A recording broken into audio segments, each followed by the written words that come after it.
Je vais vous mettre maintenant un petit film que j'avais déjà montré, je crois, il y a quelques années ici, qui, juste pour prendre un petit peu d'envol, vous fera voyager entre les 400 000 galaxies les plus proches de nous dans l'espace. C'est un vrai film dans le sens où ce sont les vraies galaxies connues, c'est cartographié, et elles ont été grossies pour qu'on puisse les voir, parce qu'en vraie taille réelle, on ne les verrait pas, elles seraient trop petites, mais vous avez les 400 000 galaxies qui sont autour de la Voie lactée dans l'espace. Je ne sais pas si on peut mettre la salle dans le noir pendant qu'on regarde ce petit film, mais ce serait peut-être pas mal. Chaque point, même sur moi,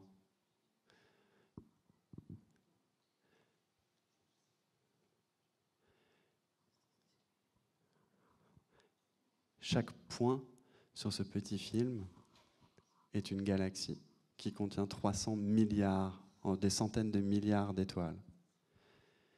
Il y a des dizaines de milliers de trous noirs à l'intérieur de chacun de ces points.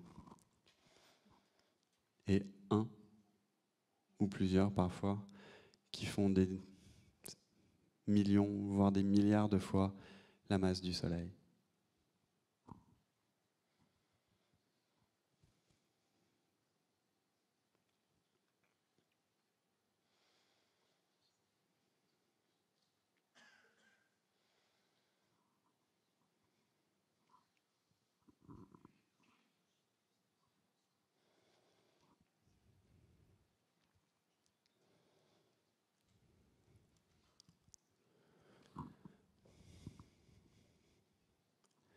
La plus lointaine des galaxies que vous voyez là, elle est à 1 milliard d'années-lumière de nous.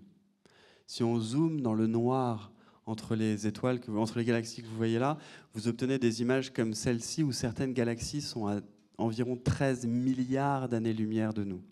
Si on continue à zoomer à l'intérieur, on obtient des images de lumière qui proviennent d'un moment où notre univers est passé d'une période opaque dans sa jeunesse à de la transparence. Ça donne ce genre d'image. Cette image-là, c'est l'image la plus lointaine qu'on n'arrivera jamais à avoir en utilisant des télescopes qui captent de la lumière. C'est l'univers tel qu'il était il y a 13,5 milliards d'années, et 13,7 milliards d'années, et au-delà de ça, nos télescopes, comme le télescope Hubble, ne voient plus rien.